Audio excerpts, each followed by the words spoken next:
This video is brought to you by lynda.com. Hey guys, this is Austin, and today I'm here with a video going over some of my favorite gaming gear.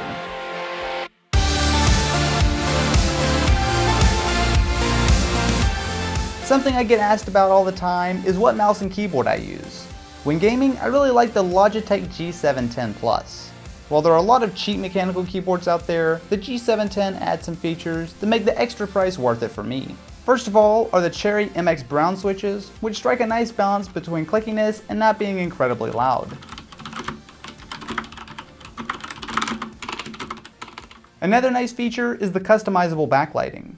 Using the buttons on top, you can light just the WASD and arrow keys, the entire keyboard, or change the brightness of each individually. Small touches like a volume wheel, game mode switch to disable things like the Windows button, and an extra USB port on board make the Logitech G710 Plus an awesome gaming keyboard. Moving over to the mouse, we have my absolute favorite, the Corsair Vengeance M95. The first thing you'll notice is that this is built like an absolute tank, with aluminum wrapping around the entire body and covering the bottom, which also happens to look awesome. The ergonomics are spot on, with a slightly grippy finish on the outside and a thumb rest on the inside. Since this is geared more toward MMOs, you have 9 programmable macro keys, along with the ability to change sensitivity right on the fly. What really sets the M95 apart though is the tracking. This has basically ruined my old mouse. While it's not really meant for hardcore gaming, I really liked using the Logitech Performance MX for the great ergonomics and extra buttons, but the 8200 DPI sensor in the M95 is so much more accurate at even simple things like browsing that it's no contest. Considering it's not even that expensive for a gaming mouse, the Corsair Vengeance M95 is definitely worth a look. Next we have speakers, and here I use the Harman Kardon SoundSticks 3. While plenty of people have pointed out the slightly unique shape, I personally really like the clear look. As a 2.1 setup, you get 2 satellites with 4 1-inch tweeters each, along with the 6-inch round subwoofer. Each speaker has an adjustable stand, as well as you also have touch controls for volume. Now these are sub $200 speakers, so don't expect anything too insane as far as the audio quality goes. However, for listening to music and editing audio, I have no complaints. There's some solid bass with the subwoofer, which you can adjust with a knob on the back, and the highs are nice and clear. The mid-range is a bit lacking, but I'll let you guys have a listen for yourselves.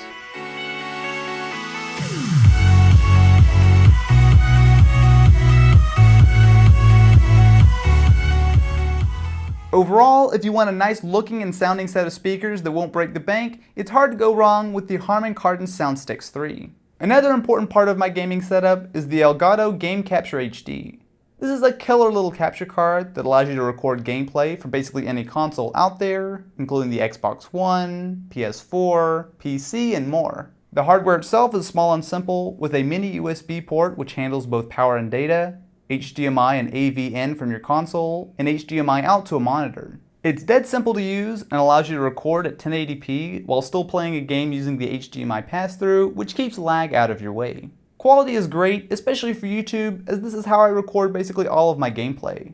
There are presets for different consoles, and since it works with nearly any HDMI signal, I also use the Game Capture to record gameplay for my PC builds, which is nice when I don't want to impact the performance. It even supports retro consoles like the PS1 with an RCA connector. If you want to capture high quality gameplay, the Elgato Game Capture HD is absolutely worth a look. So what is some gaming tech that you want me to take a look at next time? Let me know in the comments below.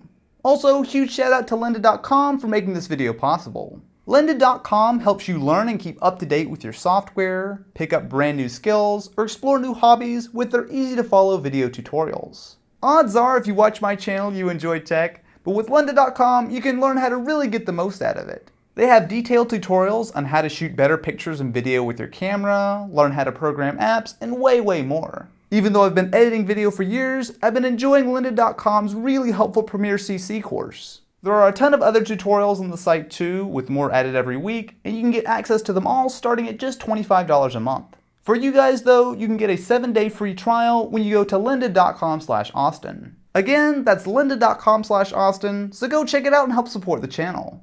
Anyway guys, thank you so much for watching, and I will catch you in the next one.